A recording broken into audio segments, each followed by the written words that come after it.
مولانا نبی صاحب اور دوسرے مہمان حضرت مولانا مفتی محمد ہارون صاحب اور تیسرے مہمان جو ابھی بہت پیارے انداز میں اپنی بات پیش کر رہے تھے. بہرحال اور معزز حاضرین، اللہ تبارک و تعالیٰ کا بہت بڑا احسان ہے کہ اللہ نے اس خطرناک حالات میں، جیسا کہ ہم دیکھ رہے ہیں ہر طرف حالات بگڑتے چلے جا رہے ہیں اور ہر کوئی اپنی بات منوانے کے لیے اپنی تن دھن کی بازی لگائے ہوئے ہیں اور ہر کسی کو اس بات کا دعویٰ ہے کہ وہ ملک کے لیے یہ سب کر رہا ہے، اپنی قوم کے لیے کر رہا ہے. لیکن تمام کے تمام لوگ اس بات کو بھولے جا رہے ہیں کہ وہ اپنے اس دعوے میں اور اپنے اس محنت میں جد و جہد میں کتنا اپنے ملک کا اور اپنے سماج کا، خاص طور سے ہندوستان کا نقصان کر رہے ہیں. یہ بڑی اچھی بات ہے کہ قاری صاحب کے ذہن میں آیا کہ ایسے انتخابی ماحول میں ایک ایسا پروگرام رکھا جائے جس میں اس بات کی تائید کی جائے، وضاحت کی جائے، اس بات پر زور دیا جائے کہ موجودہ حالات میں ہم تمام لوگوں کی کیا ذمہ داریاں ہیں.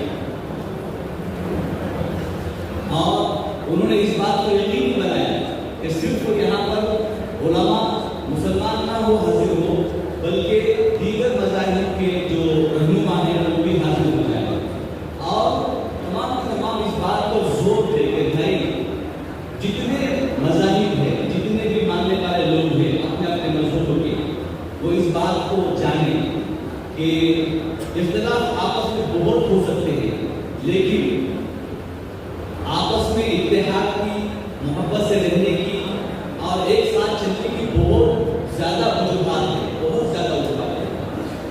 میں دو تین باتوں کی طرف اشارہ کروں گا جو یہاں پر مذہبی رہنما بیٹھے ہوئے ہیں کہ تمام کے تمام مذاہب کے ماننے والوں میں ایک بات پر سب کا اتفاق ہے کہ ہم سب کا پالنے والا، ہم سب کو پیدا کرنے والا ایک اللہ ہے، ایک ایشور ہے اور ایک خدا ہے، ایک بھگوان ہے. اس میں کسی کو کوئی اختلاف نہیں ہے.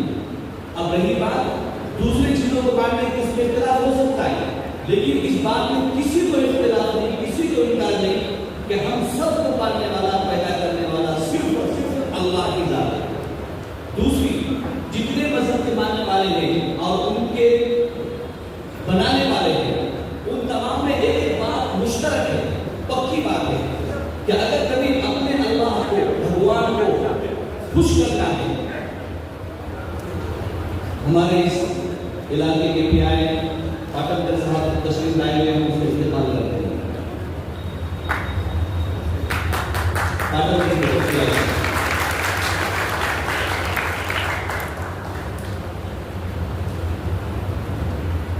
بہرحال تو سب کا ماننا یہ ہے کہ سب کا پیدا کرنے والا اللہ ایک. دوسری چیز جس پر سب کا اتفاق ہے کہ اگر اپنے پیدا کرنے والے کو خوش کرنا ہے تو سب سے زیادہ امت کی، انسانوں کی خدمت کرنا ہے اور انسانوں کی خدمت کرتے ہوئے انہیں تکلیف نہ پہنچے اس بات کا احساس زندگی بھر کرنا ہے. اگر اللہ کو پانا ہے، بھگوان کو پانا ہے، اپنے پیدا کرنے والے کو پانا ہے تو اس کے لیے ضروری ہے کہ وہ اس کو خوش کرے جس کو اس نے پیدا کیا ہے. اگر کبھی کوئی یہ سمجھے کہ وہ مخلوق کو ناراض کر کے، مخلوق کو تکلیف پہنچا کر اپنے پیدا کرنے والے کو خوش کرے گا تو یہ کبھی بھی کامیاب نہیں ہو سکتا. کیا آتا ہے حدیث پاک میں؟ اللہ کے نبی صلی اللہ علیہ وسلم فرماتے ہیں، حدیث قدسی ہے کہ قیامت کے دن اللہ تبارک و تعالیٰ بندے سے پوچھیں گے، ایک بندے سے کہ بندے میں بیمار تھا، تو مجھے دیکھنے نہیں آیا. وہ کہے گا کہ اللہ تو کیسے بیمار ہو سکتا ہے، تو سب کو شفا دینے والا ہے. اللہ فرمائیں گے کہ ایک بندہ بیمار تھا، اگر کبھی تو اس کی عیادت کر لیتا، اس کی مدد کر دیتا تو تم مجھے اس کے پاس پا لیتا. اس بات کا اشارہ ہے کہ انسان کی خدمت بھی میں اللہ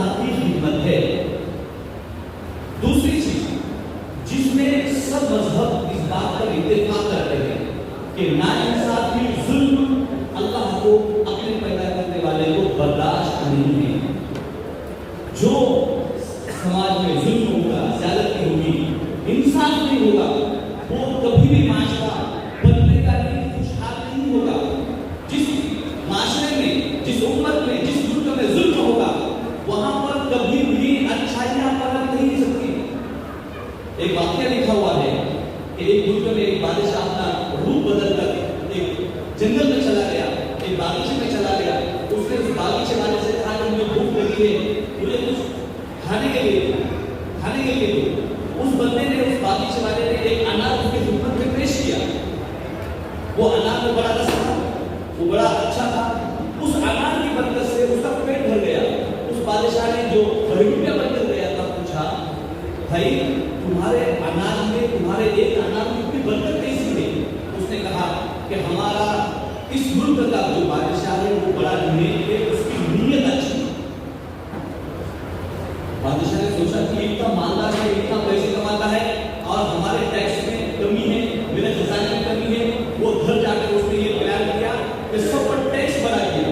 कुछ दिनों के बाद फिर बादशाह जो है उसके पास पहुंचा और कहा कि मुझे खाने के लिए कुछ दो। उस बागीचे वाले ने एक अनार फिर उसको पहुंचाया तो देखा कि उस अनार में रस कम हो गया। बादशाह ने पूछा, जो बहरूपिया बनकर गया था, कि अरे भाई पहले जब मैं आया था तो उस अनार में बड़ा रस था, अब रस में कमी क्यों हुई? उस भोले वाले इंसान ने कहा कि शायद पहले हमारे बादशाह की नीयत अच्छी थी, इसलिए मेरे बागीचे में और मुल्क के बागीचे में बड़ी बरकत थी, बड़ा रस था। लेकिन ऐसा महसूस होता है कि अब बादशाह की नीयत खराब हो गई है, इसलिए मेरे अनाज के रस में भी कमी आ गई। कहने का हासिल ये कि जिस माशरे में अगर कभी नीयत खराब हो मुल्क के चलाने वाले की, अगर जुल्म की नीयत हो तो वो माशरा कभी पनप नहीं सकता। बहरहाल मैं बड़ी लंबी बात कर रहा हूँ, मुख्तसर करते हुए मैं आपको बताना चाहता हूँ कि 3 बातों पर सबका इत्तेफाक है कि पैदा करने वाला अल्लाह एक है। अल्लाह को खुश करना है तो मखलूक की खिदमत करना है, और अगर कभी मखलूक पर जुल्म होगा, इंसाफ नहीं होगा, तो समाज में कभी भी भलाई नहीं आने वाली है। आपको मैं बता दूं, जनाब रसूलुल्लाह सल्लल्लाहु अलैहि वसल्लम ने भी हमारी इस उम्मत को ये तालीम दी कि इंसान की खिदमत सबसे बड़ी खिदमत है। जो इंसानों पर जुल्म करेगा, जो इंसान को अच्छा नहीं समझेगा, उसका कभी भला होने वाला नहीं है, वो सबसे छोटा इंसान है। अल्लाह के नबी सल्लल्लाहु अलैहि वसल्लम बैठे हुए थे, एक जनाजा आया, यहूदी का जनाजा। अल्लाह के नबी सल्लल्लाहु अलैहि वसल्लम उसके एजाज में खड़े हो गए। सहाबा ने कहा, या रसूल अल्लाह, ये तो यहूदी का जनाजा था, ये मुसलमान नहीं था, आप खड़े कैसे हो गए? अल्लाह के नबी सल्लल्लाहु अलैहि वसल्लम ने फरमाया, अरे भाई वो मुसलमान नहीं था, तो मुसलमान इंसान तो था। नबी पाक सल्लल्लाहु अलैहि वसल्लम ने इंसानियत को इतना बुलंद मर्तबे पर पहुंचा दिया कि आपने कभी किसी की जात, पात और उसका मजहब नहीं देखा, बल्कि सबको इज्जत पहुंचाई। मेरा आप लोगों से ये कहना है, जो यहाँ पर जिम्मेदार बड़े बड़े आए हुए हैं, वो इस बात का एक लाहेअमल बनाए हमारी कौम के अंदर भी, और जो दूसरे मजहब के आने वाले हैं वो भी एक ऐसा इतिहाद बनाए कि समाज में जो बुराइयां और जो नफरतें पैदा हो रही है, कैसा हम मिल बैठकर उसका हल निकालें। अगर कभी हल निकाला नहीं गया, दोस्तों हम देख रहे हैं हमारा मुल्क जो सोने की चिड़िया था, इतना बेहतरीन मुल्क और इतना अच्छा संविधान हमें बाबा साहब अम्बेडकर की निगरानी में मिला है, इतना मजबूत मिला है कि दुनिया की ताकतें तोड़ने की ताकत कोशिश कर रही है, और मुल्क में जो कोशिश कर रहे हैं कि अरे भाई इसको खत्म करो, इसको तोड़ो, वो तोड़ने की कोशिश करते करते थक गए। जैसे अमृता सिंह में हमने देखा कि 2 भाई मिलकर एक दीवार को तोड़ते हैं, अरे भाई ये दीवार टूटती क्यों नहीं? ये अमृता सिंह से बनी है। ऐसा हाल कौम का हो गया, वो संविधान को तोड़ने की कोशिश कर रहे हैं।